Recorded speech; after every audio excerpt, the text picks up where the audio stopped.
Thank you very much.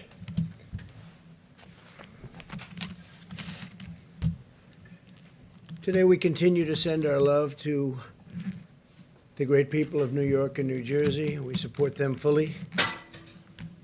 We grieve alongside every family who has lost a precious loved one. New Yorkers are tough and strong and brave. New Jerseyites are tough and strong and brave, and they're being hit very hard right now. And for the next week, hopefully not much longer than that, it's going to start to go in the other direction. Our country is being hit hard, but some areas have done so incredibly well. We're so proud of them. They will beat this virus. We're going to beat it with the grit and the heart for which they're known and for which our country is known. And we appreciate everything that everybody is doing. We pray for Prime Minister Boris Johnson. He's become a great friend of ours. He loves this country. He loves his country. But he loves the USA, and he's always been very good to us. Whenever we had difficulty, he was with us, and we appreciate it. So we pray for Prime Minister Boris Johnson. He's going through a lot. As we intensify our military campaign against the virus, I think that it must be brought out that we have to thank the American people for continuing to follow our guidelines on slowing the spread, an expression that more and more people are thinking about. Nobody ever heard of it 2 months ago, and now everybody is talking about slowing the spread, stopping the spread. Even during this painful week, we see glimmers of very, very strong hope, and this will be a very painful week. And next week, at least part of next week, but probably all of it. Look, if one person dies, it's a painful week, and we know that's going to unfortunately happen. This is a monster we're fighting. But signs are that our strategy is totally working. Every American has a role to play in winning this war, and we're going to be winning it. We're going to be winning it powerfully, and we'll be prepared for the next one should it happen, but hopefully it won't. Our massive airlift operation for critical supplies, it's called Project Airbridge, continued today as 5 massive planes, flights, landed in the United States packed with personal protective equipment, and our nation's heroic healthcare workers will be the beneficiaries of that. 27 more flights are scheduled in the near future over the next couple of weeks. The Army Corps of Engineers is constructing facilities that will support more than 15,000 hospital beds to treat patients in need. So they're building now approximately 15,000. They just completed the big one in New York. They just completed and are in the process of continuing in Chicago and many other places. They're incredible. The Army Corps of Engineers, we owe them a lot, what they were able to do in such a short period of time. They'll build these massive facilities, 2,000 beds in 4 days. So it's really something very special. I know I was in the construction industry, and you don't see that happen very often. I want to remind governors and emergency managers that sharing real-time data with us about equipment and their needs is very important. All of their supplies, hospital occupancy is critical. A lot of the occupancy is really getting a little bit lower than anticipated, and that's good. We sort of thought that was going to happen. And we're getting along very well with the governors. This whole situation with respect to talking to us about equipment and equipment needs, giving us a little bit of lead time, so important. All the supplies, we're getting it to everybody like they never thought possible, but we'll ensure that we can rapidly deploy federal assets where and when they're needed, especially on ventilators. We're actually getting some ventilators back. As you know, the state of California was great. They sent some back, which they won't need, and Washington State likewise. And we have some others coming back, so we're using them in areas we need them. We are pressing forward aggressively on the scientific frontier of the medical war. The companies, I've spoke to the 4 leading, I call them the genius companies. They're doing incredibly well with respect to cures and also with respect to a vaccine that's going to protect us, totally protect us. And they have some great potential. It's going to take a little while yet, but they have some great potential, some great early results.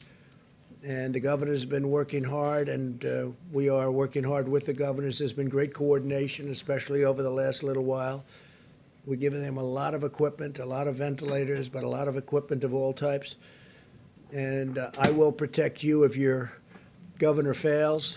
If you have a governor that's failing, we're going to protect you. But the governors are working well with us over the last period of time.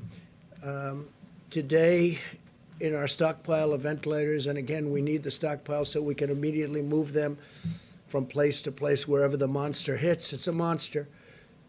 We have 8,675 ventilators right now in stock, ready to move.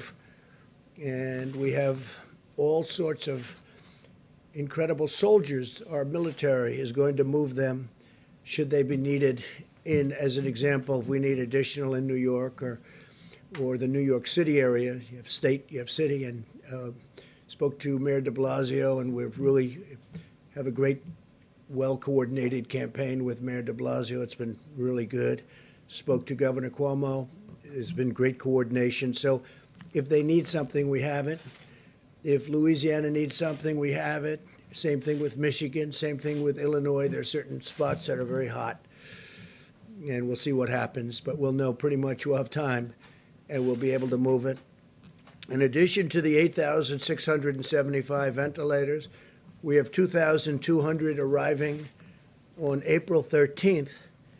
We have 5,500 arriving on May 4th. These are ones that we're building for the most part. And we have, as you know, great companies building them. Ford, General Motors, GE. We have really some great companies that are doing it. On May 18th, we have 12,000. On June 1st, we have 20,000. On June 29th, we have 60,000 ventilators coming. 60. So we have a total of 110,000 ventilators coming over a short period of time. I don't think we'll need them. Hopefully we won't need them. I don't think we'll need anywhere near them. But we'll have them for the future, and we'll also be able to help other countries who are desperate for ventilators.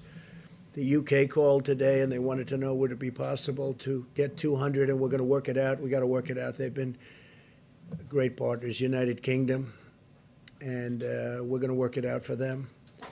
So they wanted 200. They needed them desperately.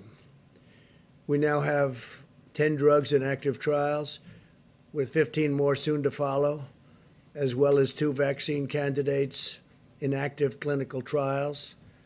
We'll do whatever it takes to secure needed medical supplies and bring more production of essential medicines back to our shores. We're doing that.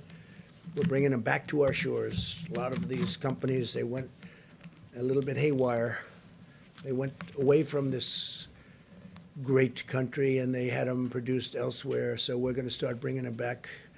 I've been talking about that for a long time, not only with medical, but lots of other things. America continues to perform more tests than any other nation in the world, and I think that's probably why we have more cases. Because when you look at some of these very large countries, I know for a fact that they have far more cases than we do, but they don't report them. We've performed 1.87 million tests to date, so that's 1,870,000 million tests. Think of that, 1,870,000 tests to date.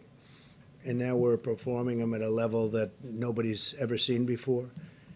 As we announced yesterday, CVS testing sites in Georgia and Rhode Island will be using Abbott Labs' rapid 5-minute test. We're down to now 5 minutes. It's a 5-minute test so that people can get their results back very quickly. And we're actively engaging on the problem of increased impacts. This is a real problem, and it's showing up very strongly in our data on the African American community. And we're doing everything in our power to address this challenge. It's a tremendous challenge. It's terrible. And provide support to African American citizens of this country who are going through a lot, but it's been disproportional. They're getting hit very, very hard. In fact, while we have Tony here. I'd like to maybe have you come up and address that one, and then I'll continue. But if you could address that, it would be great, Tony, please. Yes, thank you, Mr. President. We have a particularly difficult problem of an exacerbation of a health disparity. We've known literally forever that diseases like diabetes, hypertension, obesity, and asthma are disproportionately afflicting the minority populations, particularly the African Americans. Unfortunately, when you look at the predisposing conditions that lead to a bad outcome with coronavirus, the things that get people into ICUs, that require intubation and often lead to death, they are just those very comorbidities that are unfortunately disproportionately prevalent in the African American population. So we're very concerned about that. It's very sad. It's nothing we can do about it right now except to try and give them the best possible care to avoid those complications. Thank you, Mr. President. Thank you very much. And Tony, I think you're going to have some pretty accurate numbers over the next few days, right? But they are they're very nasty numbers, terrible numbers. In total, 1,200 Abbott machines, Abbott laboratories have been fantastic, have been shipped now nationwide. Up to 500 more are being produced every week, and 50,000 testing cartridges are being manufactured per day. That means a lot of very fast tests. No nation in the world has developed a more diverse and robust testing capacity than the United States. We're dealing with other nations, helping them out because the testing is very tough for them, and our tests are very accurate. A lot of tests are out there, and they're not accurate at all. In fact, some of the tests, you don't have a clue what's going on. So we're working with other nations trying to get them help also. At a time when many Americans are experiencing increased stress, anxiety, and personal loss, we must also ensure that our country can meet the mental health needs of those struggling in this crisis. There are people struggling. They're struggling. And some people are getting to know each other, frankly. Some families are getting to know each other on a positive note, but there are a lot of people struggling. On Thursday, I'll be speaking to leaders and advocates from the mental health organizations all across our country. And we are going to be talking about resources and tools that we'll make available to them. They need help. And it's a big problem. When you take something where it was the most successful country in the world, still is, the whole world is shut down. Think of it, we're down to numbers that are incredible. As I said yesterday, I think it's 182 countries right now. 182 countries are under attack by the scourge, by this virus. But as we wage medical war on the virus, we're also speeding economic relief to our people. It's incredible. We just had a meeting that was absolutely incredible with the banks.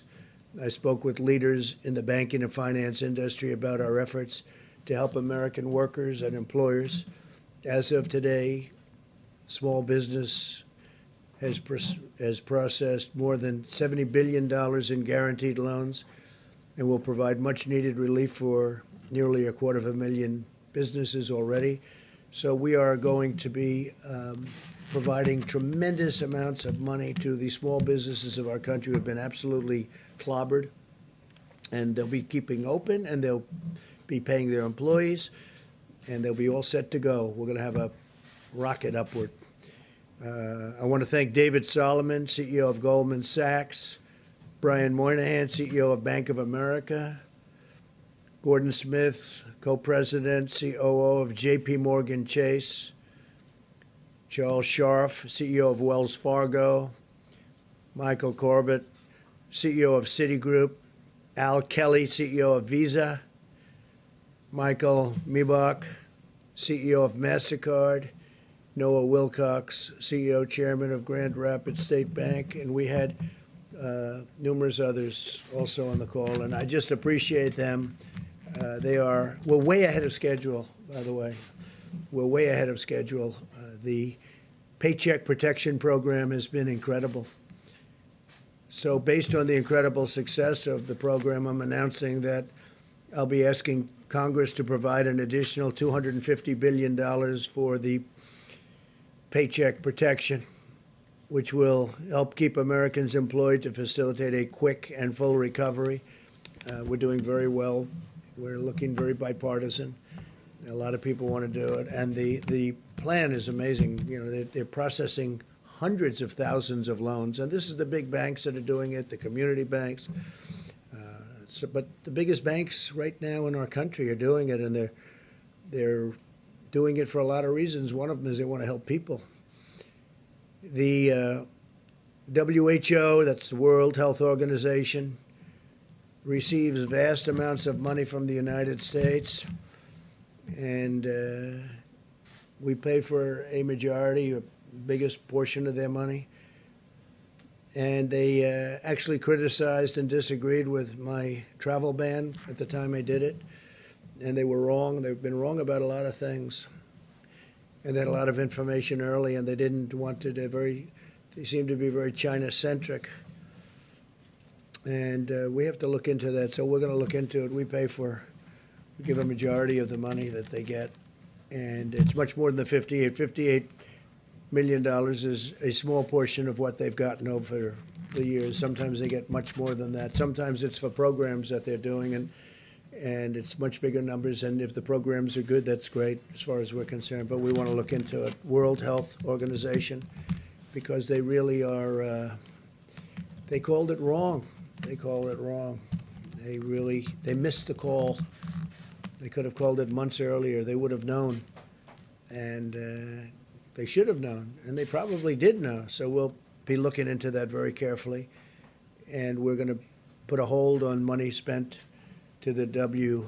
We're going to put a very powerful hold on it, and we're going to see. It's a great thing if it works, but when they call every shot wrong, that's no good. We're in the midst of a great national struggle, one that requires the shared sacrifice of all Americans. In recent weeks, it's been remarkable to see so many companies and organizations and individuals, like the banks that I just told you about, biggest banks in the world. They stepped up to help small business. They're big business, small business. The small business will someday be the big business. But the small business is 50% of our economic strength. People don't realize when you add them up, but they just rose to the occasion. Everybody's rising to the occasion. It's been incredible to watch. To honor and celebrate the extraordinary examples of patriotism and citizenship, I'm asking Americans to use the hashtag America Works Together when sharing stories of how we're all working together, getting through this ordeal in a fashion that nobody would have ever thought possible. It's been incredible, and that's why the numbers are so far much better. We want to keep it that way. If you look at the original projections, if we did nothing, it would be disastrous. If we decided to do something, we closed it down, had no choice. It was a good move. That was a good move. The early China move was a good move. The early Europe move was a good move. We had a lot of good moves, but closing it down was a big statement. It was a big, important thing. But we're looking to have far fewer deaths than originally thought, and I think we're heading in that direction, but it's too early to talk about it. I don't even want to talk about it now because we just want to work, and I think that people are doing an incredible job. The doctors, the nurses, the firefighters, the police, all medical people, what they're doing, the bravery that they're displaying is just incredible. Every citizen should take immense pride in the selflessness and all of the courage and compassion of our people, the workers, the people that are working, and construction workers going into hospitals, knowing nothing about this problem other than it's dangerous, and they go in there to rebuild sections of hospitals, and you have people in really big trouble right next door. They know nothing about it. All they know is they're going to get it done. They're going to fix that wing so they can have more people in there. It's incredible. But this is a national spirit that won our independence and settled the frontier and explored the horizons of space, and that's what we're doing. I mean, this is all new territory. It unlocked the miracles of science, and we're doing that. I wish you could have heard the calls I had yesterday with these great companies that come up with cures to diseases, and the success they've had over the last 15 years is really amazing. So I just want to thank all of them. They're working very hard. They're working with UK right now, and the UK doctors, hopefully helping with their great Prime Minister. But these people are really tremendous signs of success are staring us right in the face. I think we're going to have something that's going to be great in terms of vaccines and in terms of everything else that they're doing. Just helping, really helping us, helping the people of our country, and helping ultimately the people of the world. So I want to thank you all for being here. I will take some questions, and then I'm going to give it over to the Vice President, and they're going to go into great detail onto what we're doing and all of the successful supplies and medical equipment that we're getting. All of the ventilators, I've said it, but you can go over it in more detail if you'd like, but we're taking in and building thousands and thousands of ventilators, and they're very high quality. I said, you got to go for the quality, and these are quality companies doing it. So, because there is a big difference between a good ventilator and a not so good ventilator, Tony, right? We've seen that. And big difference. So we're going top of the line. Steve, please. The acting Navy Secretary submitted his resignation today, Motley.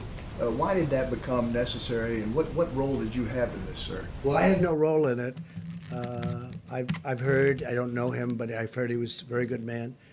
And it was the whole thing was a very unfortunate. The captain should not have written a letter. He didn't have to be Ernest Hemingway. He made a mistake, but he had a bad day. And I hate seeing bad things happen. Man made a mistake. But, you know, you shouldn't be writing letters, and you're in the military. You're the captain of a great ship, and you shouldn't be writing letters and sending them to many people. And then it gets out to the media. And, you know, the question is, how did it get out to the media? So there's a lot of bad things happened there. And I had heard he did because he didn't want to cause any disturbance for our country. So that was because he wouldn't have had to resign. I would not have asked him. I don't know him. I didn't speak to him. But he did that, I think, just to end that problem. And I think in really many ways that was a very unselfish thing for him to do. What should happen now to Commander Crozier, who left? Well, they're going to look at that. I think Secretary of Defense, as you know, is Mark Esper, and he's very capable. And I think he's looking at that right now. They're going to just take it under regular Navy channels to see what they want to do. But he made a mistake, but he shouldn't have done that. And your secretary probably shouldn't have said quite what he said. He didn't have to resign, but he felt it would be better for the country. So I think it will end it quickly. Yes, please. So, Mr. President, a couple on the economic front.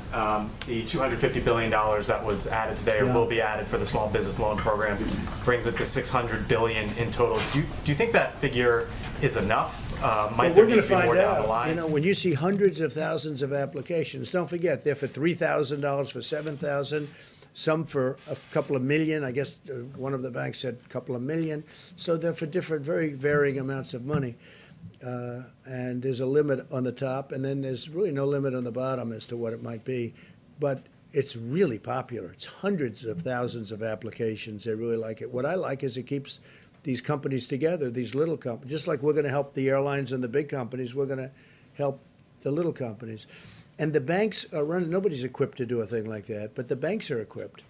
So the banks are doing it. Big banks, small banks. We have many banks, community banks. And they're processing the loans, and they'll be able to watch it and make sure it's done properly. Talk today, sir, as well about potentially reopening the economy in the upcoming weeks. You mentioned the other day about a potential economic task force. Can you give us some sort of update as to where that may or may not? We're thinking about that, but we want to open up, and we want to get it open soon. That's why I think maybe we're getting to the very top of the curve. I spoke with Governor Cuomo, and he seems to think that he's getting close, and I think a lot of people think that a lot of places are getting close. We want to start hitting the downside, and I think we're going to be doing. This is going to be a very difficult week, however. This week will be a very difficult week because that's the most difficult week when you're at that top position, and we'll see what happens. We'll see what happens. It does open up. What can the federal government do? Well, the federal government has done a lot, and it's going to do a lot. We want to. I really think that with the stimulus, we can be maybe even beyond. We're going to do perhaps infrastructure, which you wouldn't have gotten approved before, and now people are looking to do it. And the beauty is we're paying zero interest, or very close to zero interest. In some cases, we're paying actually zero, have no interest charge. And the dollar is very strong, and people are investing in the dollar. They want, the fact that we have the strong currency. We have the currency. Our currency is everything.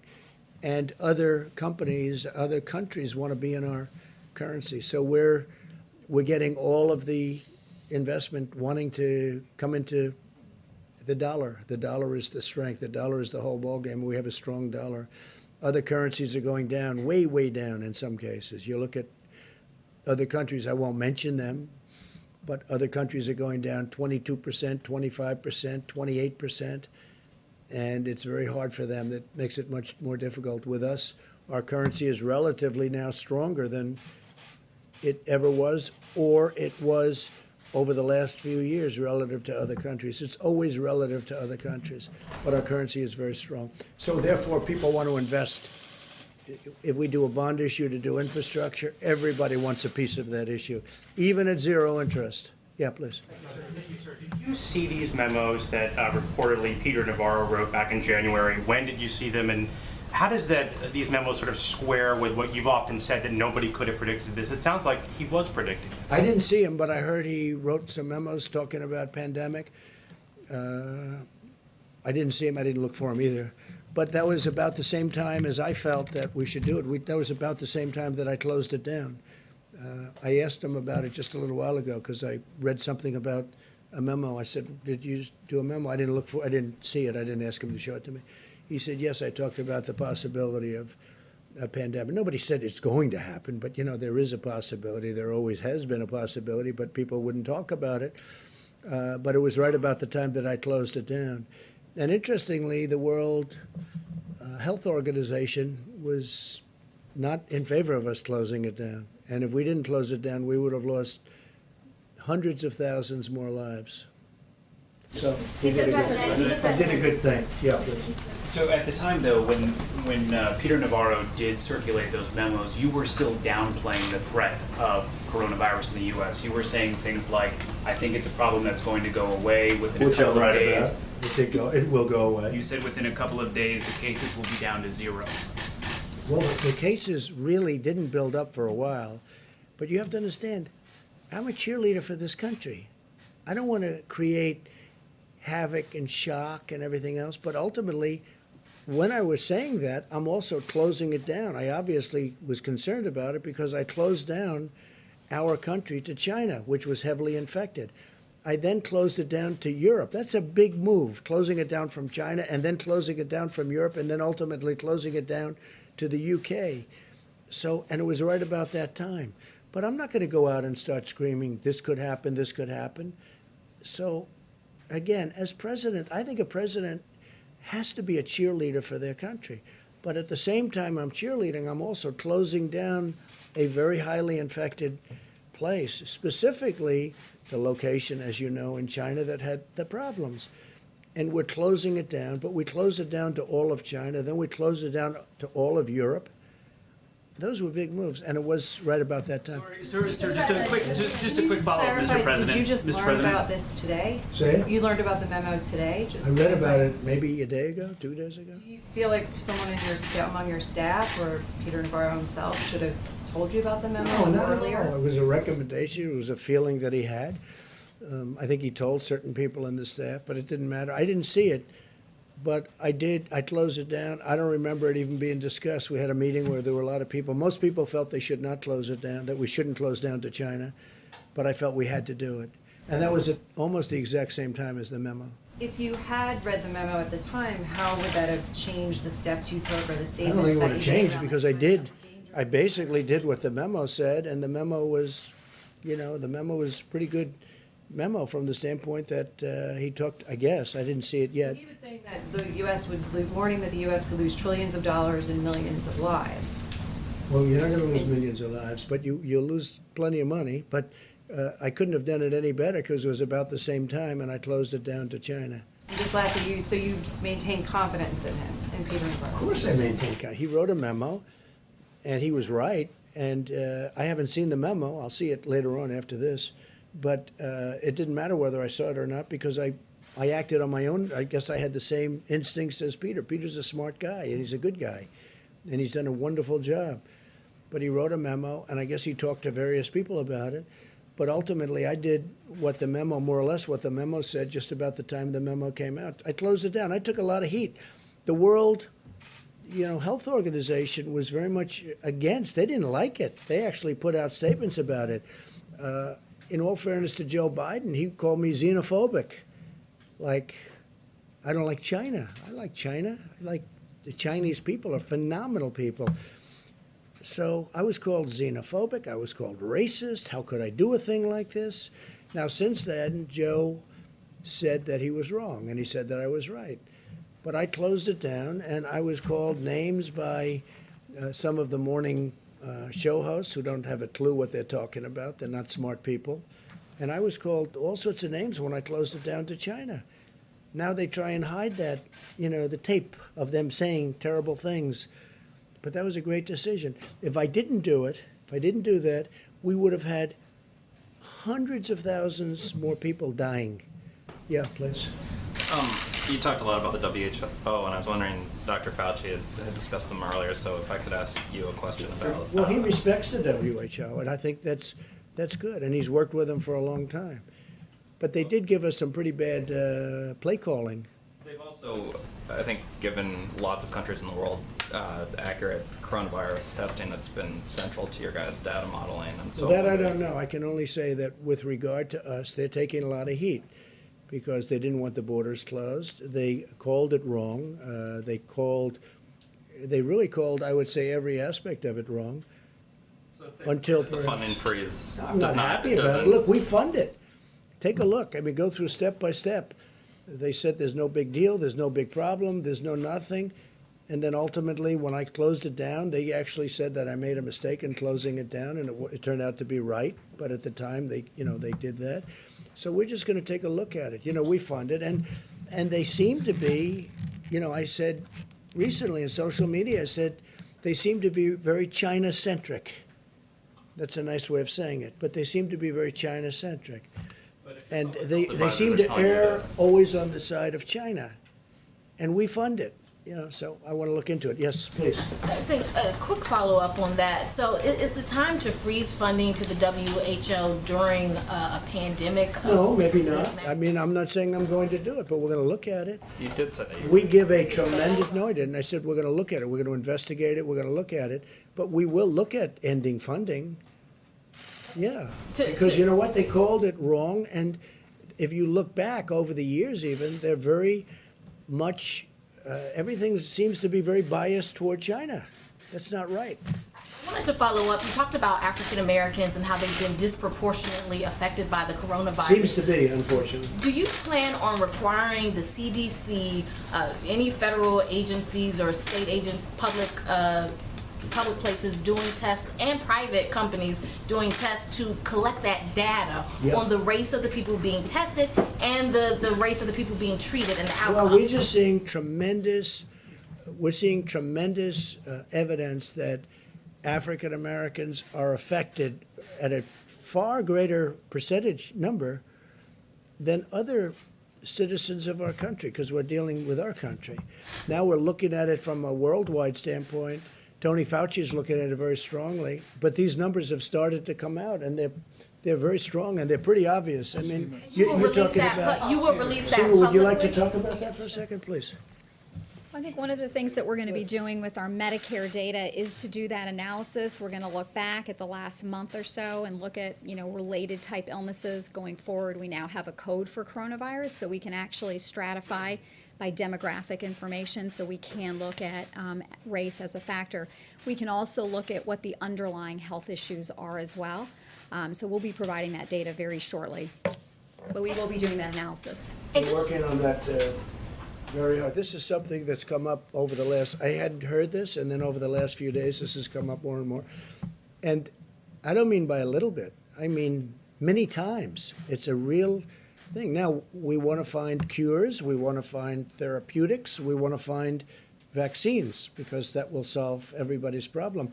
But why is it that the African American community is so much, numerous times more than everybody else, and we want to find the reason to it. And Dr. Fauci, Seema, both of them, and others are working on this, and they're going to have very good, I would say over the next, in less than a week, I think you're going to have very good statistics. Couple of days, 2 Something days. specifically aimed at those communities that are being hard hit, those black communities. Well, that we're are being helping hard them hit. a lot. But what's happening is we're trying to find out why is it that it's 3 and 4 times. Now, maybe that's not going to be the final number, but why is it 3 or 4 times more so for the black community as opposed to other people? It doesn't make sense, and I don't like it.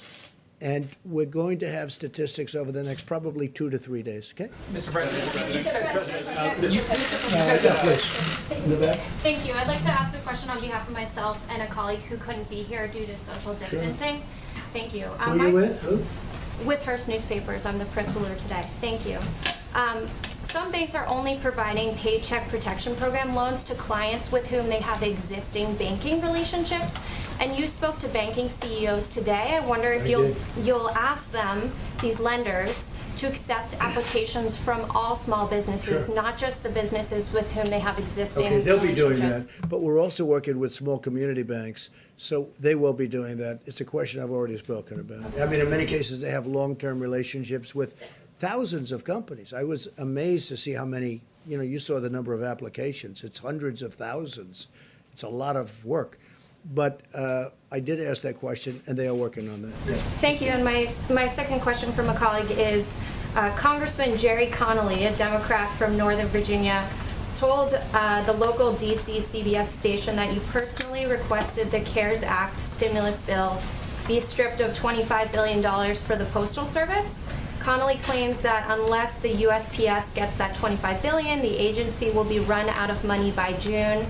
He accuses you of hastening the demise of the Postal Service. Could you respond to that, please? I'm the reason the Postal Service has lost billions of dollars every year for many, many years. I'm the demise. This is the new one. I'm now the demise of the Postal Service. I'll tell you who's the demise of the Postal Service. So these internet companies that give their stuff to the Postal Service, packages, and I don't know why they're not, I don't run the Postal Service. You have a group of people, so-called independent people, and they run it. But these packages are, they lose money every time they deliver a package for Amazon or these other internet companies, these other companies that deliver. They drop everything in the post office. They say, you deliver it. And if they'd raise the prices by actually a lot, then you'd find out that the post office could make money or break even. But they don't do that, and I'm trying to figure out why. These are independent boards. They were appointed by other administrations. They're sort of long-term. They're there for a long time. And I've been talking to them also. You can look it up. Take a look. They have to raise the prices to these companies that walk in and drop thousands of packages on the floor of the post office and say, deliver it. And they make money, but the post office gets killed. Okay? So they ought to do that, and we're looking into it, and we've been pushing them now for over a year. And you know that because you've seen the stories. I'm pushing them. It's not fair for them to these great, wonderful modern companies. They walk into our old post office with all these routes that could never be built. You could never build them. They go into areas that you could never do. And they say, here, deliver this. And they lose a lot of money per package. And they have to raise their prices, but this Postal Commission doesn't do it. Now, we just got a chance to appoint a couple of people onto the commission, as I understand it, and that's good. But they have to raise their prices, otherwise they're just going to lose a lot of money. And tell your Democrat friend that he ought to focus on that, because if he focused on that, he could truly save the post office. Post office has been losing billions of dollars a year for many, many years. And have him take a look at that, because that's the way to solve the problem. Thank you so much, Mr. President. Thank you so much. Mr. President, you say this week will be very painful, very difficult, but a few weeks ago you say this was just like a flu. What have you learned? I didn't say 2 weeks ago it was a flu. The question is, Mr. President, what have you learned that Ready? you could offer as an advice to foreign leaders who still are skeptical about this pandemic and who are against social distancing? What is your advice? What have you learned? I said it was just like a flu. So the worst pandemic we ever had in this world was a flu. And it was called, you know that, it was in 1917, 1918. and anywhere from 50 to 100 million people died. That was a flu, okay? So you could say that I said it was a flu, or you could say the flu is nothing to sneeze at. Then what can you offer as an advice to foreign leaders who are skeptical about this pandemic and who are against social distancing? Well, I think there aren't too many of them. If you look throughout the world, and everyone, just about everyone that has practiced that is now closing up. Well, the UK was an example. Now, they talk about Sweden, but Sweden is suffering very gravely. You know that, right? Sweden did that. The herd, they call it the herd. Sweden's suffering very, very badly. It's a way of doing it, but everybody has been watching everybody else. And so far, almost every country has done it the way we've done it. We've chosen to do it. If we didn't do it that way, we would have lost hundreds of thousands of more people. Okay. Mr. President, there's voting going on today in Wisconsin. There were reports of thousands of people waiting in hours-long lines as they've had to weigh their own personal health and their civic responsibility. Do you think that the Supreme Court was right in its decision that voting should go forward and the absentee extension should not take place? Yeah. Look, the Supreme Court, of course they were right, because what the Democrats wanted, and you know what this happened, I supported a man named Justice Kelly, who's Daniel Kelly, highly respected justice. And I supported him just the other day, social media. I know of him. He's just a fantastic justice. And I endorsed him.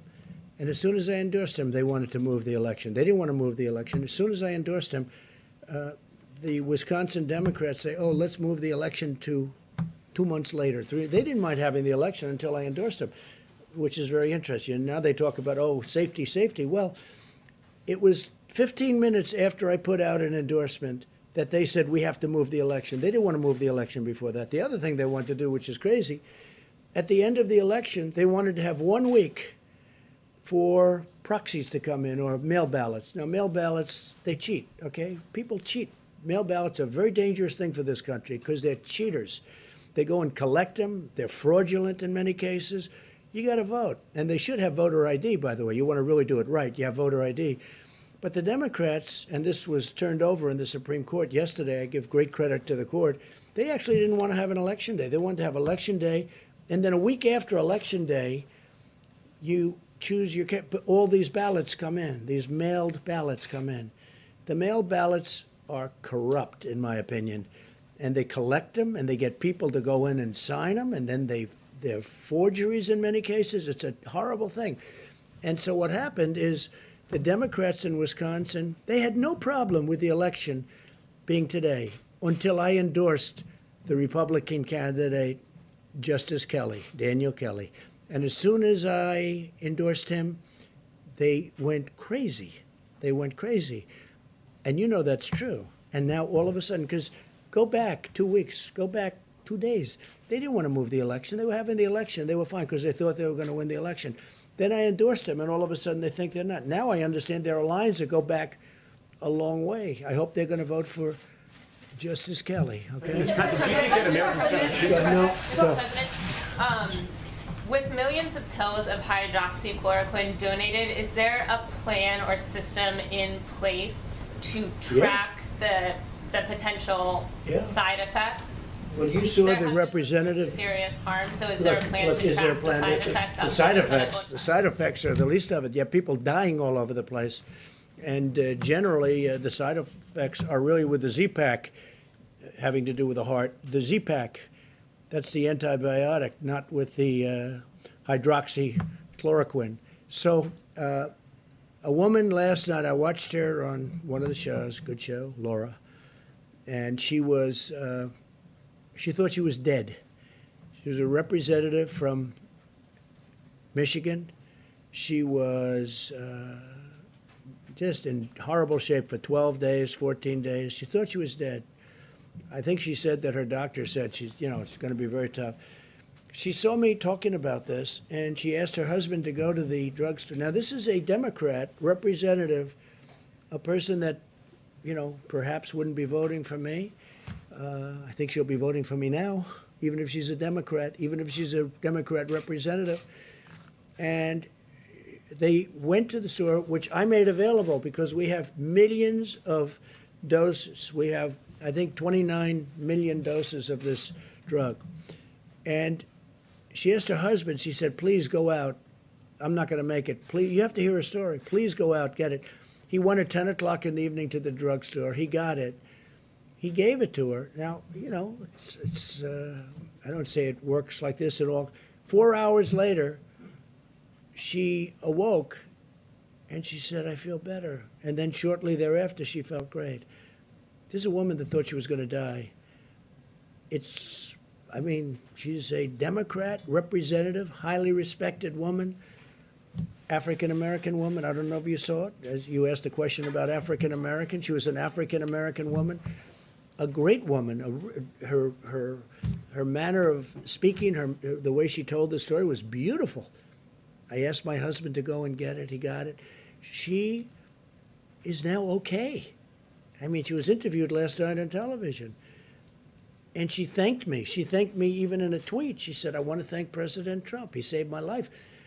Look, I don't say that happens with everybody, but that's a beautiful story. There are many of those stories. And I say, try it. Okay, please. I mean, if you're in trouble, if you're going to die, and you're going to die, I mean, you're not going to die from this pill. Now, there could be some side effects, but the side effects is really more so from the Z-Pack. Those side effects? No, doctors have to recommend it. I want doctors. I'm not saying, I'm not a doctor. I'm just saying we hear great results. And some people say, let's go to a laboratory, let's test it for a couple of years. And no, we got people dying in this country and all over the world right now, not in a couple of years. They're dying. As we speak, there are people dying. And I really think it's a great thing to try, just based on what I know. Again, I'm not a doctor. And I say, get a physician's approval. And they have physicians in these hospitals, great physicians, brave physicians. They also say it's good for the hospital workers to take them, that it's, keeps it away, keeps it out of your system. I don't know. But there's a lot of good examples. And, we have a 1,500 case study going in New York, and it's almost complete. So it'll be very interesting to see what happens. Go ahead. Thank you, sir. But I appreciate that woman. She was great. You have to see it to believe it. The way she spoke, it was like a miracle. And this was not a fan of mine. But she's a fan of mine now, and I'm very honored by it. Go ahead. Thank you, sir. Can you talk about your decision to remove Glenn Fine from the Pandemic Response Accountability Committee? And does that move and some of the criticism you've leveled at IGs, how does the American public have confidence that there'll be oversight? Well, we have a lot of IGs in from the Obama era. And as you know, it's a presidential decision. And I left them largely. I mean, changed some, but I left them. But when we have, reports of bias, and when we have different things coming in, I don't know Fine. I don't think I ever met Fine. I heard the name. It wasn't an Obama. I heard the name. I don't know where he is. Maybe he was from Clinton. Okay, you check that out. Okay, maybe he's from Clinton. But we did change him. But we changed a number. We have about 7 nominations in, I believe. We put 7 very, very highly qualified people for the IG position.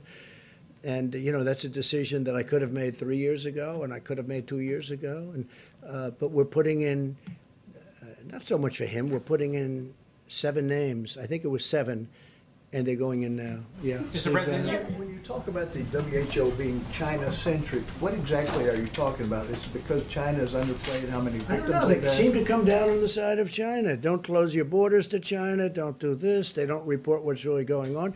They didn't see it. And yet they were there. They didn't see what was going on in Wuhan. They didn't see it. How do you not see it? They didn't see it. They didn't report it. If they did see it, they must have seen it, but they didn't report it. Please, go ahead. Mr. President, just turning back to the voting in Wisconsin and those long lines, who will be responsible and who should be held responsible if people get sick after they voted? Look, all I did was endorse a candidate.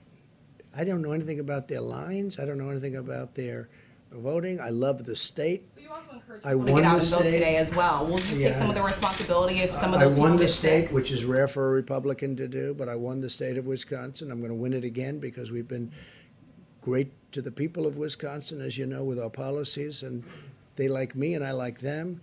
But all I did was endorse a candidate that's highly qualified, very respected person.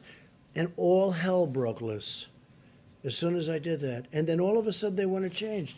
Before I endorsed them, they didn't want to change this voting area.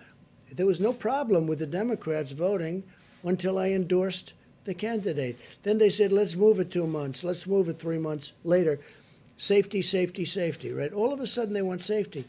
Well, before I did the endorsement, they didn't talk about safety. It was fine for months. For months, it was fine. It was always going to be. And now I endorse, and they want safety. So, you know, that sounds... Thank you. Just to follow up on that, how does the election, them holding this election in Wisconsin line up with the social distancing recommendations that have come from your administration? Well, there you have to ask the people that you have a Democrat in Wisconsin as governor. Ask him. That's his problem. Okay, he should be doing it. Again, some governors fail, and I won't let them fail because when they fail, I'll help. But that's run by Democrats right now. Okay? It's run by Democrats. You had a great Republican. Is it possible to socially distance when you're voting? You're going to have crowds. You have to speak to the governor. What you should do is call the governor of Wisconsin and ask him that question. But also ask him, how come it was okay to do this until I endorsed the candidate? And as soon as I endorsed him, these lines are formed, and I hear, Mike, the lines are through the roof. So, you know, hopefully they're going to vote for the right candidate. Yeah, please. Can I just check in on oil again today? I was wondering if... Oil? Yeah. Where is it today? Well, I was wondering if you... No, where's the price? Give me the price. I'm not sure, to be honest. How can you ask a question when you don't know the price? I'll look it up for you. Okay, let me do somebody else then. Go ahead. You were highly critical of mail-in voting, mail-in ballots for voting. I think mail-in voting is horrible. But you voted by It's mail corrupt. in Florida's election last month, didn't you? Sure, I could vote by mail for that. How do you reconcile Because I'm that? allowed to. Well, that's called out of state. You know why I voted? Because I happen to be in the White House and I won't be able to go to Florida and vote. But let me just say, well, there's a big difference outside between state? somebody that's out of state and does a ballot and everything's sealed, certified, and everything else. You see what you have to do with the certifications. And you get thousands and thousands of people sitting in somebody's living room signing ballots all over the place. No, I think that mail-in voting is a terrible thing. I think if you vote, you should go. And even the concept of early voting is not the greatest because a lot of things happen. But it's okay. But you should go and you should vote. I think you should go and you should vote. You look at what they do, where they grab thousands of mail-in ballots and they dump it. I'll tell you what, and I don't have to tell you, you can look at the statistics. There's a lot of dishonesty going along with mail-in voting, mail-in ballots. You've encouraged state officials to buy their own medical equipment. The federal officials are kind of swooping in and scooping up those orders. How are you ensuring that it's being distributed fairly?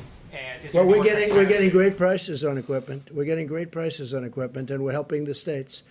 And the governors are very thankful. Mike Pence had a call yesterday with every governor was on the call, and it was like a love fest. They're very happy. I don't know if they tell that to the press. Some of them don't. Some of them will never say good to the press, but they know we've done a great job. Not a good job, a great job. Because state officials are widely saying that. I think sometimes it does. And what we say is, let us know, and we will immediately drop out of the bidding. Let us know, and we do that, and we drop out. Sometimes we tell them to drop out because we've got a good price. And then we'll deliver it to them. How do you encourage them to be fairly distributed? Yeah, go ahead, behind, please. Go Yes, ahead. thank you, Mr. President. No, not you. In front, please. Yeah. Some states have had trouble with getting accurate death counts, particularly because of lack of testing or no uniform. Did you see death counts? Yes, because of lack of testing and no uniform system to put that into. When you say death counts, I think they're pretty accurate on the death count. Somebody dies, I think the states have been pretty accurate. But if there's no testing... That's a big deal, what you're just saying. No, the death counts, I think they're very, very accurate. I do say this, I think if you look at China and if you look at some of these very large countries, when you talk about cases, number of cases, I would be willing to bet they have more cases than we do, but they don't do the testing like we do. But you look at, you look at some of these certain countries, and I would be willing to bet a lot that they have more cases. But we're more accurate. and our testing is done very accurately, and we've got a good process. Did you have one? Yes, please. Mr. President, yeah. you have been very consistently supportive of a payroll relief tax. A what, payroll? Payroll relief. Now, I know you're still busy trying to implement phase 3, but as we move towards phase 4, are there still obstacles to that? Because that would put money in American pockets like consistently. Yeah, you're right. I would love to see a payroll, good questions. I would love to see a payroll tax cut. And I think on behalf of the people, it would be quick. Now, it's a longer term, it's a longer time because it's over a period of a year or whatever you want to make it. But I would love to see a payroll tax cut. There are many people that would like to see it as a permanent tax cut, payroll tax cut. Stopping it Well, the Democrats right now are stopping it. What are their reasons? I don't know. I don't know. Maybe they think it's good politics to stop it. But you'd get a lot of people, a lot of money immediately. The payroll tax cut would be a great thing for this country. I would like to have it regardless of this. But this would be a fantastic time to have the payroll tax cut. The Democrats are stopping it, but I don't think they're. I think there's a certain flexibility. I think it's something that we should do, both for business and the people. But this would get money into the hands of small business immediately, money in the hands of people, the workers and people, immediately, and it would be over an extended period, and it would be simple to do. It's so easy to do. It's a great tax cut, and I'd love you to speak to the Democrats, and let's get it done. So I'm going to give this now to Vice President Pence, and they're going to go over some very good statistics with everybody, and we'll have a couple of answers on that, because we're working very hard on the African-American community with respect to what's going on, because it's not good. I don't like it.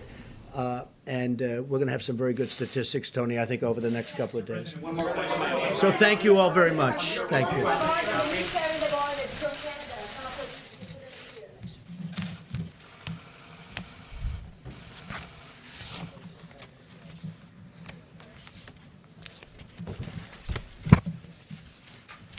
Thank you all. A few updates, and then I'll introduce Dr. Deborah Birx to talk about what we're seeing around the country, what the data is telling us. But suffice it to say, as the President said several times, this is a very tough week in America. And our hearts go out to all of the families that have lost loved ones to the coronavirus. But I know I speak for the entire White House coronavirus task force when I say our hearts are with the people of the greater New York City area today. As we stand here today, in the midst of heartbreaking numbers of losses in New York City, I also want to assure the American people that there's reason for hope. As Dr. Birx will enumerate in just a few moments, despite the increase in losses, as Governor Cuomo articulated today, hospital admissions continue to decline. And in our report early this morning from Dr. Birx, we continue to see evidence of stabilization in some of the areas around the country of the most significant outbreak. The New York metro area, including New Jersey, Long Island, and Connecticut. New Orleans metro area. Detroit, Boston, Chicago, and Denver, as Dr. Birx will explain, continue to give evidence of stabilization, which in a very real sense is evidence that the American people are putting into practice the social distancing, the President's guidelines for our nation. And for that, as the President said earlier today, we thank the American people. Even in the midst of hardship and loss at a time when we've seen more than 385,000 Americans test positive for the coronavirus and more than 12,000 succumb to this illness. The evidence that Dr. Birx will describe to you will show that the American people know our future is in our hands. And so as I begin, allow me just simply to continue to urge every American to put into practice the guidance you're receiving from your state and local authorities. Take it to heart, take it seriously, share it with your family and your friends, and know that you're making a difference, America, because you truly are. Today, for my part, I spoke to over 500 small business owners in a conference call, and there I heard about their enthusiasm for the Paycheck Protection Program. And that call took place before the President had the Secretary of Treasury indicate our interest in acquiring another $250 billion for that program. As of this morning, more than $60 billion in forgivable loans that would cover 2 months of paychecks at small businesses had already been distributed, and the number is going to grow literally by the day. We also had a very productive call today with some other American heroes. You know, we all have in our hearts and in our minds our healthcare workers, and I'll speak for a moment about the supplies and resources that we're working to provide for all of them. But right below our healthcare workers are all the people that are working in critical infrastructure around the country, and some of the most important people are working in food supply. I mean, from the farmers and the ranchers to our processors, to our distributors, to our truckers, to our grocers. Americans are keeping food on the table for our fellow Americans. And let me begin by just saying what I said to some of the most prominent CEOs of meat and grain industry companies in the country, companies like Tyson Foods and Hormel today. Not just these companies, but to all the hardworking people working in food supply today, thank you. Thank you for what you're doing to keep those grocery store shelves stocked. Thank you for showing up for work every day and working hard to keep that food supply rolling in America. You know, it was more than 5 weeks ago that the President brought in all the grocery store leaders in the country, and there he received a commitment that no grocery store in America would close, and they haven't. But it's been these heroic Americans, from the farm to the fork, that have made it possible for Americans to have one less worry, and they are truly inspiring heroes. Now, that being said, I did hear from the industry today that there have been reports of some plants having reduced capacity because of people having concerns about exposure to the coronavirus. In fact, over the last several days, there's been some incidents of worker absenteeism, and some plants have actually been forced to close temporarily.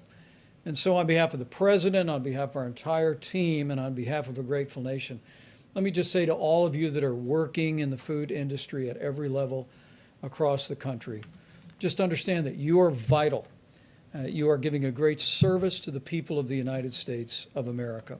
And we need you to continue as a part of what we call our critical infrastructure to show up and do your job, and know that we're going to continue to work tirelessly in working with all of your companies to make sure that that workplace is safe. With that being said, let me talk about the other heroes that we always mention at this podium today, that Dr. Birx and Dr. Fauci invariably mention, and that's our healthcare workers. At the President's direction, we've been working tirelessly, literally around the clock, to identify resources around the country and around the world to make sure our healthcare workers have the support that they need. With some 51 major disaster declarations, most recently Minnesota being approved, states have stood up 27,000 National Guard, but personnel-wise, before the end of business today, there will be more than 3,000 Department of Defense and Health and Human Service medical personnel on the ground in the greater New York City area. And those people will be redeployed once that region of the country moves through the coronavirus epidemic in that area. And we salute those extraordinary patriotic Americans for stepping forward to bring real relief to our healthcare workers.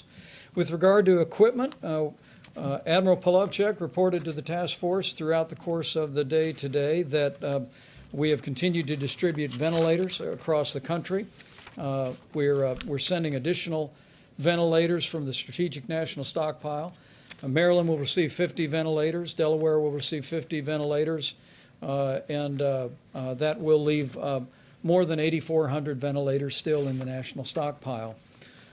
One correction from yesterday. After our press briefing yesterday, FEMA made a different decision with regard to what the state of California generously made available. And the ventilators, some 500 ventilators that we again want to thank Governor Gavin Newsom and the people of California for donating to our nation's efforts. 100 of those are being deployed to New York, 100 to New Jersey, 100 to Illinois, 50 to Maryland, 50 to Washington, D.C., 50 to Delaware, and 50 to Nevada. With regard to the remainder of what we call personal protective equipment, again, we've been literally leaving no stone unturned anywhere in the country, anywhere around the world. And as Admiral Polovchak described just a couple of days ago, we've established not just an air bridge, but a control tower system modeled after military logistics out of FEMA. And while FEMA is acquiring a small portion of what's being acquired, 90% of the supplies are being routed directly into our massive distribution system, and FEMA is using the data that Dr. Birx provides to target those resources to the areas most in need. I asked them to break out a few details about resources that just in the last 5 days have been distributed, and I hope it's an encouragement to healthcare workers all across these regions and around the country about the efforts that are being made to make sure they have what they need. You can see the New York metro area, including New Jersey, just in the last 5 days, more than 6 million N95 masks, more than 6 million surgical masks. When Governor Cuomo and I last spoke, he told me there was a real challenge for medical gowns in the New York City area and in New Jersey as well, and 2.8 million gowns were distributed to that region as well. Going next to New Orleans, where again, while we see some encouragement, challenges remain in that community. Some 837,000 N95 masks for healthcare workers, 165 surgical masks, other items including almost 6 million gloves have been distributed. Detroit continues to be a real focal point. We're working closely with Governor Gretchen Whitmer as well as Mayor Mike Duggan to meet the needs of healthcare workers in Detroit. Just in the last 5 days, 1.6 million N95 masks have been routed into the healthcare system in Detroit, nearly 700,000 surgical masks, and 24 million gloves, just as a portion of what's displayed. And in the Chicago metro area, which we continue to focus on each and every day, more than 1.7 million N95 masks have been routed into their healthcare system, 900,000 surgical masks, 25 million gloves. I share these details in the hopes that healthcare workers looking on will be encouraged.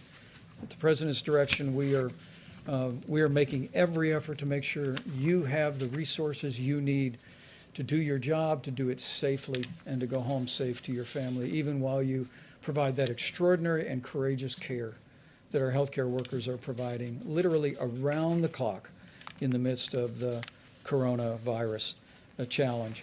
The last slide is just the cumulative numbers that we have distributed, and I'm happy in a few moments to answer any questions about that. Again, the system that we have in place is one that is essentially infusing our major distribution networks with millions of items, and then FEMA is directing on a day-by-day and oftentimes hour-by-hour basis where those resources are most needed.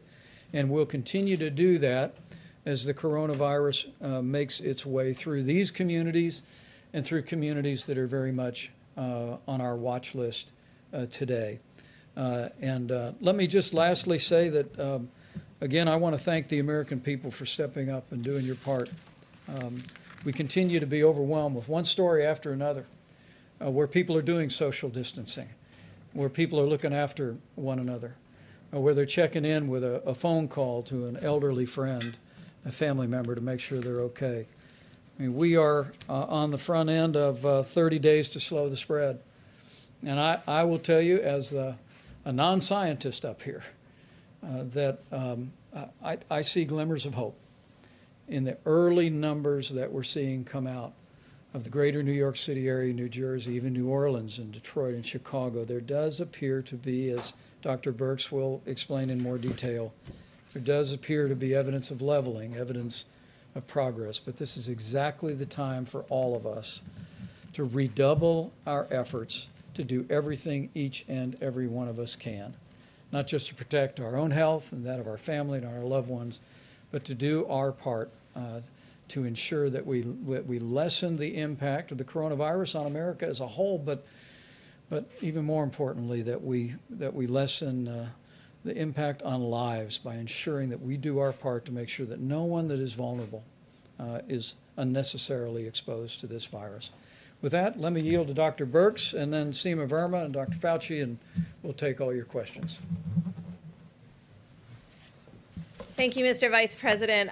So hopefully you can see from those numbers that we've taken a data-detailed approach, really bringing the power of granular data to the supply chain and moving supplies based on really what you would call burden of disease and need. If I could just start out by not just going to the numbers at the beginning, but really talking to the community of health advocates, to the community that works on the social determinants of disease and the communities of the historic Black colleges and universities. We really need to improve messaging, and I'm asking them to help us increase the messaging around this. We don't want to give the impression that the African American community is more susceptible to the virus. We don't have any data that suggests that. What our data suggest is they're more susceptible to more difficult and severe disease and poorer outcomes. And we really need to make sure that every household is aware of what it's going to take to protect the individuals in that household that have pre-existing conditions. We could call on the indigenous nations, the real tribal leaders, to also be working very closely to protect the elders of their communities. We know this is more difficult in multi-generational households, and it's really going to call for really unbelievable attention to details of hand washing and protecting others from each other, particularly if you don't feel well. This is really a call to action to the communities to make sure that we get messages appropriately out there so that everyone understands what it's going to take for us all to protect one another. And we know it can be done because we can see these changes. I wanted to go through the numbers at a high level so you understand why particularly these supplies went to these areas to begin with. We talk about attack rates or the cases per population. So in the New York, as a state, they have 7 cases per 1,000. This is the highest in the country. In New York City itself, it's closer to almost twice that in New York City. New Jersey is 4 per 1,000, Louisiana 3 per 1,000, Massachusetts 2 per 1,000, Connecticut 2 per 1,000, Michigan 1.5 per 1,000. The District of Columbia and the Baltimore area now 1.5 per 1,000, and we're watching them very closely. Pennsylvania 1 per 1,000, but we're concerned about Philadelphia. What is allowing us to move supplies based on burden of disease and need is the extraordinary West Coast that has had very low numbers, from Washington that was less than 1 per 1,000, California that is less than 0.5 per 1,000, and Oregon that's even less than that. And it's those states where there's large populations, because of the enormous work that they're doing to prevent expansion and spread of the virus. It's allowing resources to go to these states and these communities and these counties that need more support. And so this kind of data analysis is allowing us to make very intelligent decisions about need, but also really understanding what's happening across the country in the development of the curves, as you have heard about. And so we do see, and I know you heard me caution that over the weekend sometimes there's decreased case reporting, and so there were increases in a series of communities on Monday. We're seeing that stabilize again, and when you look over 3 days, you're starting to see that we may be actually in a series of communities outside of New York and New Jersey and Connecticut creating a much flatter graph. A much flatter curve. So you saw New York and the increase, and then you saw, we're hoping, as Governor Cuomo and the mayor has described, that they're getting to a steady state where the next outcome is going down. But we see across the country, in Detroit, in Chicago, some real, not this extreme going to 7 cases per 1,000, but really staying in the more 2 cases per thousand and a different curve parameter and it really shows the amazing, amazing activity of every American in those cities to really ensure that there's social distancing and really importantly to ensure there's less socialization between households and really ensuring that the household really remains independent and protected and not really at this moment going out into the community or socializing anywhere but a virtual way on computers, by Zoom, by FaceTime. And I think we can really see that in the data, and it's really given us great heart. I want to finish by really talking to my laboratory directors, because you're extraordinary and you've done an amazing amount of testing. Those nearly 2 million tests that we're getting to, those were all done in the last 2 to 3 weeks. But we do have excess capacity. So if all the lab directors could look in their laboratories, if they have an Abbott M2000, if they could get that up and running, we could double the number of tests that we're doing per day. That is a high throughput. The machines are throughout the United States. There's hundreds of them. Right now, about 80% of them are idle. We're going to have a call with the laboratory directors of these laboratories to really ensure this is an automated, robotic situation that they can run. There's over 1 million tests sitting. Test kits sitting, ready to be run. We have 5 platforms of tests. This is one of our really high volume platforms, like Roche, and we're really calling on them to really increase that capacity so that we can do not only increased diagnostic testing, which I think we're doing quite well right now, but also increasing the ability to do more healthcare workers, first responders, community testing, and surveillance. And then finally, you will see, and you've heard about it happening in the UK and other places, there's a series of antibody tests out there that have not been validated. We're working right now very closely with a series of companies that know how to make these tests, that have made these tests for us for decades, for HIV, for a rapid test. They're working on that technology to bring that quality of test, which is in the 90+% sensitivity and specificity, to the American people for antibody tests. But until we get those, if you see them on the internet, do not buy them until we can give you a test that's reliable for all Americans, and we are working very hard to have that happen and bring that to the American public. Some of the tests that may be available on the internet may have very low sensitivity and specificity and give you a false reassurance that you either give you a false positive or a false negative, implying that you may be protected. So please wait until we have those tests available and validated. People are working around the clock to make those available to the American people. We all understand how important that is because you've heard us talk about asymptomatic cases, and we really want to know how broad that is and how common that is. And so in places like New York City, where I described that they had 7 per thousand, sometimes 2, 3, and 4 times any other place in the United States, being able to know what the number of people who never had symptoms but do have a positive test would be really critical at this point, particularly as we plan for any reoccurrence in the fall or in future seasons. Thank you. Great. And we have Seema Verma, Center for Medicaid and Medicare Services, will discuss what we've done to support hospitals. As we support healthcare workers, we want to make sure the institutions that are providing the environment for care are well financed, and she's got a couple of funding streams, and help is on the way. Seema. Thank you, Mr. Vice President. And let me just start with echoing the President and the Vice President's comments about our condolences to all the people out there that have lost somebody to the coronavirus. And also, sincere appreciation and thanks to all our healthcare workers that are on the front lines. But we know that it's the impact on the healthcare system isn't just those frontline workers. Healthcare organizations across the nation are having increased expenses. They're having to spend more on supplies. You're seeing all of the supplies that are being sent to them, and that's having a direct impact on their on their bottom line. Many of them are also having increased expenses because they're taking advantage of some of the flexibilities that we've given them.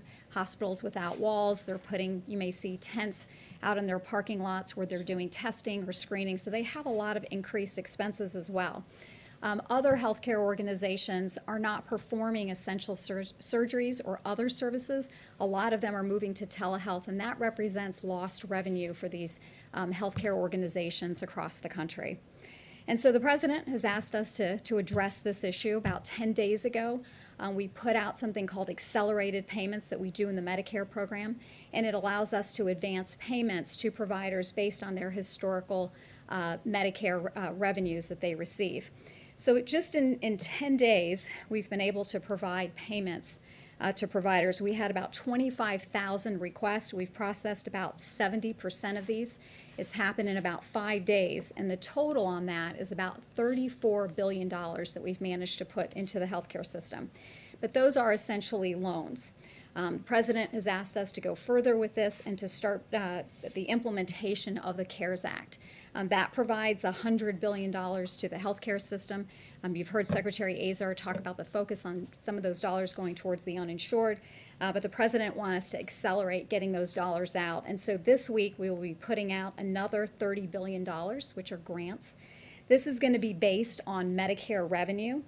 There are no strings attached. So the healthcare providers that are receiving these dollars can essentially spend that in any way that they see fit. Also, this is going to be done in a very easy, simplified way for many of our healthcare providers. We actually do direct deposit with them, and so those dollars will just go right into their bank accounts. For other providers, all it's going to require is some very simple registration, and we'll be able to give them that money as well. So we're expecting that to happen this week. The other thing to note is that this is not a first-come, first-served basis. Because we are basing this on their Medicare revenue, they will get these dollars. So even if it takes a few days, there shouldn't be any panic in the system as well. The other thing to recognize here is that our priority was on getting these dollars out as quickly as possible. We heard that from the many healthcare providers across the country that weighed in on this. They said the most important thing was to get these dollars out as quickly as possible. But we recognize that in terms of getting these dollars out, because it's based on Medicare revenues, there are providers out there, pediatricians, children's hospitals, OBGYNs, even our nursing homes, that a lot of their revenue comes from other sources, Medicaid or other payer sources. And so those organizations will be addressed in the second tranche of funding, and we'll have a priority for these organizations and these types of healthcare providers. Also just want to say, so together between the loans that we've put out there with our accelerated payments and the $30 billion, that's about $64 billion for the healthcare system this week alone. And so I think, again, this is part of our effort to support the healthcare system, and also just want to, again, say thank you to all our healthcare providers out on the front lines. To all Americans, the best thing that we can do to support our healthcare providers is to adhere to those guidelines around 30 days to slow the spread. That is the best thing that we can do to support our healthcare workers. Thank you. Dr. Johnson, please. I just want to make a brief comment to get back to the discussion about the health disparities in the African American community, because it really is very important. And the reason I want to bring it up, because I couldn't help sitting there reflecting about sometimes when you're in the middle of a crisis like we are now with the coronavirus, it really does have ultimately shine a very bright light on some of the real weaknesses and foibles in our society. And as some of you know, the greater proportion of my professional career has been defined by HIV/AIDS. And if you go back then, during that period of time when there was extraordinary stigma, particularly against the gay community, and it was only when the world realized how the gay community responded to this outbreak with incredible courage and dignity and strength and activism, that I think that really changed some of the stigma against the gay community, very much so. I see a similarity here because health disparities have always existed for the African American community. But here again, with the crisis, how it's shining a bright light on how unacceptable that is. Because yet again, when you have a situation like the coronavirus, they are suffering disproportionately. As Dr. Berg said correctly, it's not that they're getting infected more often, is that when they do get infected, their underlying medical conditions, the diabetes, the hypertension, the obesity, the asthma, those are the kind of things that wind them up in the ICU and ultimately give them a higher death rate. So when all this is over, and as we've said, it will end, we will get over coronavirus, but there will still be health disparities, which we really do need to address in the African American community. Thanks. Well said.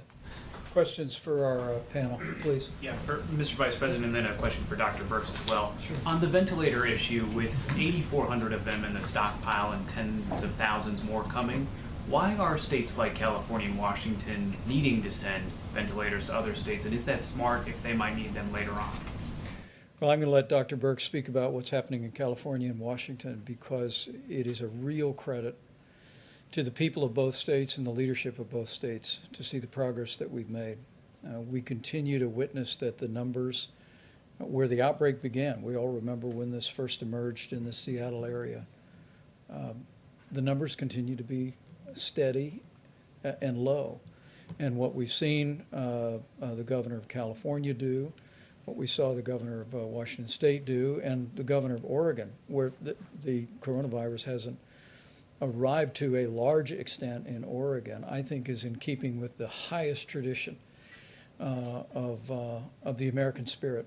And they are understanding what I think Americans are understanding more and more, that while we tend to think of this as one large curve in our minds when it began in our country, and we long for the day that it will end, and we want to hasten that day by putting into practice all these mitigation efforts.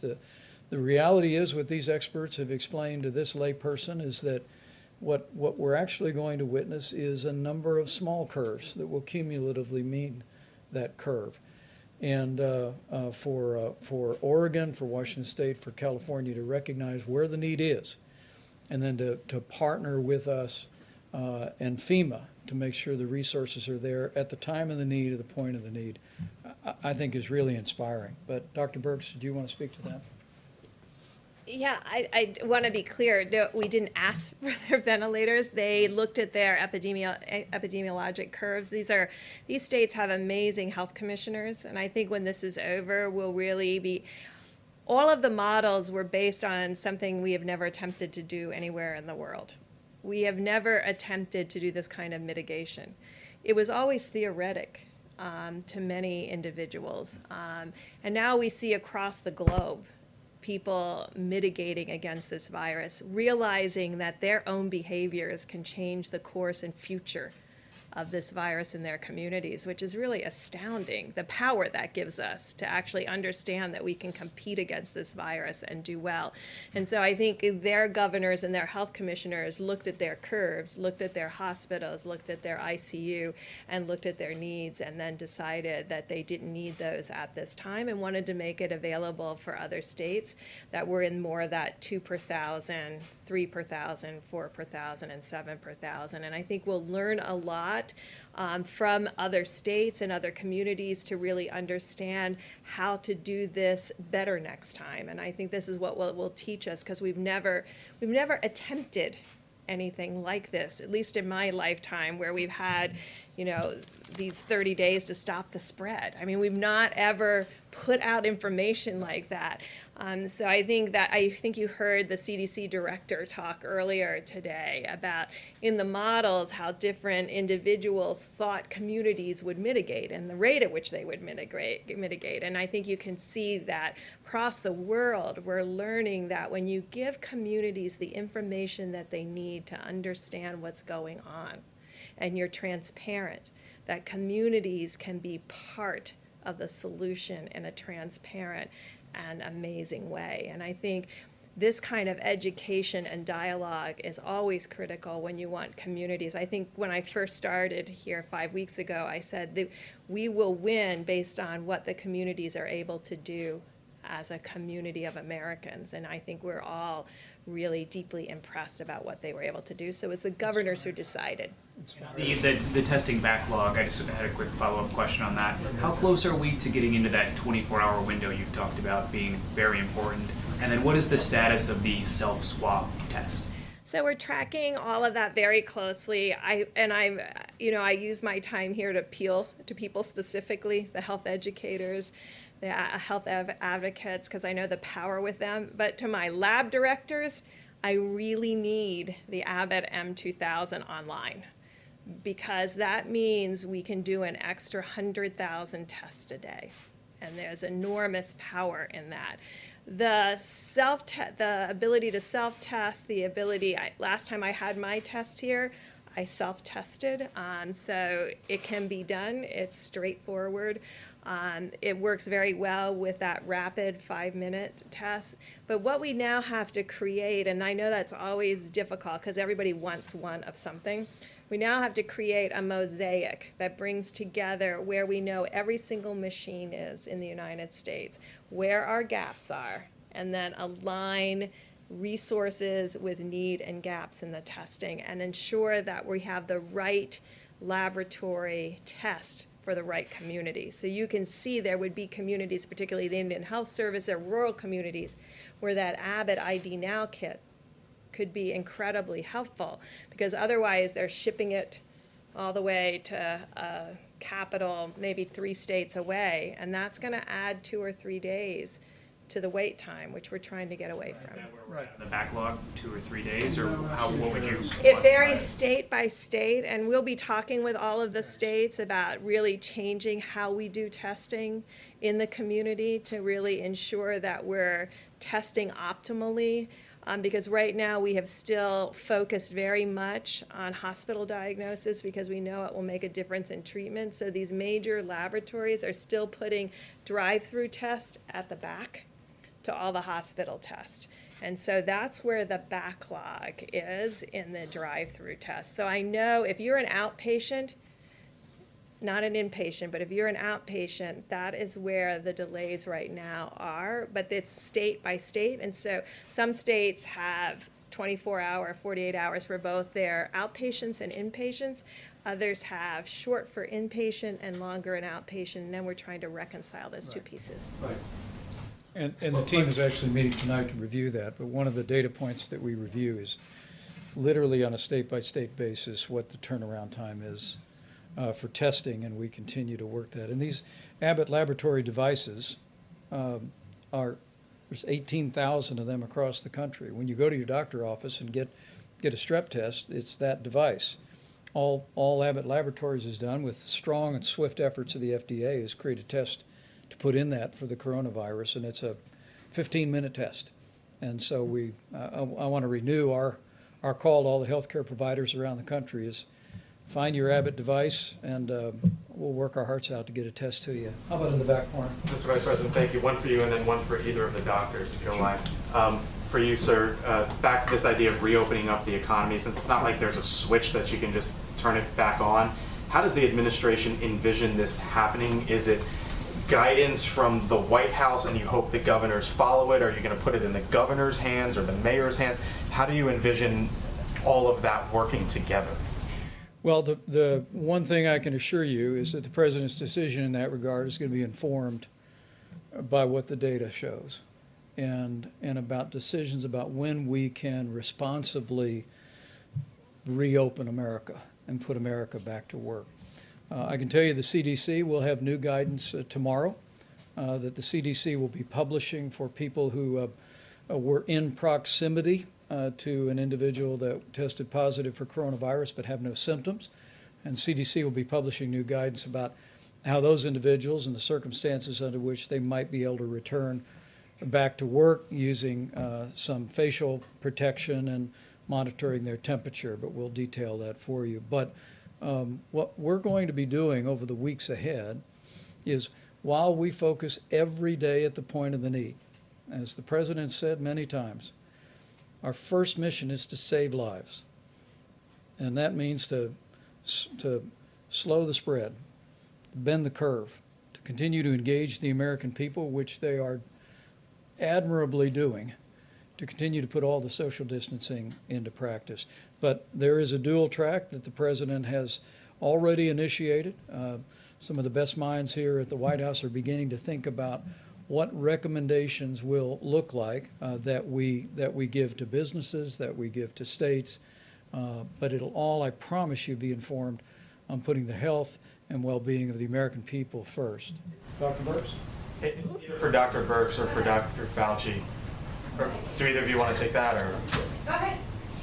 Secondly, as a lot of parents are sitting home with their kids, and they've been home with their kids for weeks now, and they're wondering, maybe resigned to the fact that maybe their kids aren't going back to school this year, but are looking ahead, what do you think summer camp holds, and what do you think the start of next school year holds, if you could look down the line? Do you think those start on time? Do you think school next year starts on time?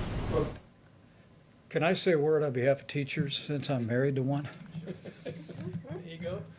My wife was all day yesterday at the elementary school she teaches at, loading up about 500 bins of art supplies for kids. And she's just one of millions of teachers across this country who find themselves having to distance teach kids. And I'm proud of Karen, but relatedly, I'm proud of every teacher in this country. The Secretary of Education was here not long ago talking about our efforts to expand distance learning resources, even in K through 12. To all the teachers who are out there, we just want to say thank you. Thank you for what you're doing, for continuing learning even in this challenging time. And to all of the kids, just because you're home doesn't mean you don't have to do your schoolwork. Keep it up. Anticipate children being back in class in August. What I will tell you is I'll yield to the health experts, but that'll be part of what we're looking at in terms of guidance going forward, whether it be summer school or whether it be returning to school next fall. But the most important thing we can do is put this epidemic behind us as quickly as possible. Well, my daughter is a school teacher, so she asked me the same question. You know, it is unpredictable, but you can get a feel for if we start talking about the things where the curve goes down and we really have minimal,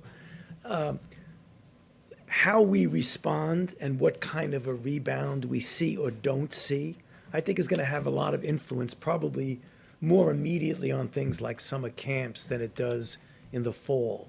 I fully expect, though I'm humble enough to know that I can't accurately predict, that by the time we get to the fall, that we will have this under control enough that it certainly will not be the way it is now, where people are shutting schools.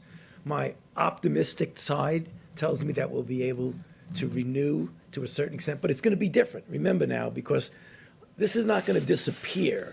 So we're going to have in place the capability of doing the things that we talk about all the time on this stage, to identify, to isolate, to contact trace, number one. Number two, by that time, we'll have a better feel with the antibody test about what the actual penetrance of this infection was in society. How many people have actually been infected? Who's protected? If you have antibody, it's very likely that you're protected. Who's vulnerable? Do you treat vulnerables different than you treat the people who are protected? All of these things are going to go into the decision of just how much back to the original way we'd like it to be in the fall. Bottom line is no absolute prediction, but I think we're going to be in good shape. Dr. Fauci? One for Dr. Fauci or Dr. Birx. Can you talk about your concerns about deaths being misreported by coronavirus because of either lack of testing or standards for how they're characterized? So I think in this country, we've taken a very liberal approach to mortality, and I think the reporting here has been pretty straightforward over the last 5 to 6 weeks. Prior to that, when there wasn't testing in January and February, that's a very different situation and unknown. There are other countries that if you had a pre-existing condition, and let's say the virus caused you to go to the ICU and then have a heart or kidney problem, some countries are recording that as a heart issue or a kidney issue and not a COVID-19 death. Right now, we're still recording it, and the great thing about having forms that come in and a form that has the ability to mark it as COVID-19 infection, the intent is right now that if someone dies with COVID-19, we are counting that as a COVID-19 death. Can you be sure? I mean, you hear from coroners that that's not necessarily the case. Are you sure? How can you be confident about that? And is there any concern that it skews the data that you're trying to collect in terms of projections and things like that? Well, I think that would apply more to rural areas that may not have the same level of testing, but I am pretty confident in New York City and New Jersey and places that have these large outbreaks and COVID-only hospitals. I can tell you they are testing. New York and New Jersey together have, by proportion, are testing extraordinarily well as Washington State and Louisiana. So I don't see that there's been a barrier in testing to diagnosis. No, I think there's so much focus now on coronavirus that, particularly if you take New York, which we all know is having a disproportionately higher proportion of the burden of the entire country is right now in New York. You know, I can't imagine if someone comes in with coronavirus, goes to an ICU, and they have an underlying heart condition and they die, they're going to say cause of death, heart attack. I cannot see that happening, so I don't think it's going to be a problem. How about one more? A question for Dr. Fauci on the virus hitting black communities the hardest. I mean, these numbers are staggering. Louisiana and other states are reporting 40 to 70% of deaths are African Americans. Do you expect that pattern to continue nationwide? Some states have not even reported their data yet. Yeah. You know, I can't be confident to predict patterns, but the underlying reason why that is happening doesn't change from state to state. Do you expect it to get worse? No, I expect that when African Americans get infected, given the disproportionate disparity of the underlying conditions that lead to complications like the ones I mentioned, I expect that we will still see the pattern that when you look at the proportion of people who get into serious trouble and die, again, it's going to be disproportionate towards the African Americans. I do expect that. And is the federal government now leading the charge in collecting this information from the states, and when will it be made public? Yes, the answer is yes. It will be public as soon as you get enough data to be able to make a meaningful statement. So can we expect this week or a couple of days? The task force has assigned that to several members of the team. We're assembling that data now. It is a great concern for us, and but it's probably a good reminder that we have to be especially careful around people with serious underlying health conditions. As we've said it many times from this podium over many weeks, that the risk of serious illness from the coronavirus remains low for the average American.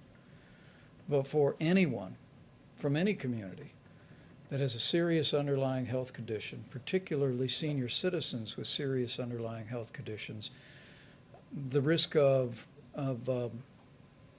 tragedy is very real. And so we're going to be very diligent about studying this and providing information and guidance in accordance with our best scientists. But I do want to say to each and every American, the President's coronavirus guidelines for America about wash your hands. If you're sick, stay home. If you can work from home, if you're not in critical infrastructure like our incredible healthcare workers or all those heroic people working to keep food on the shelves at our grocery stores and keep medicine at the pharmacies, we ask you to work from home if you can. Avoid unnecessary travel.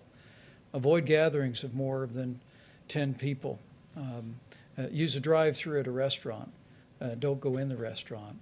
Not just to protect your health, but to protect those of every community, of every background in this country who may have underlying conditions that make them susceptible to tragic outcomes. That's how we can all do our part to slow the spread and to protect our most vulnerable. And the American people are doing it, and as we continue to do that, we will hasten the day that we put the coronavirus in the past and we reopen America and put America back to work. Thank you all. We'll see you tomorrow.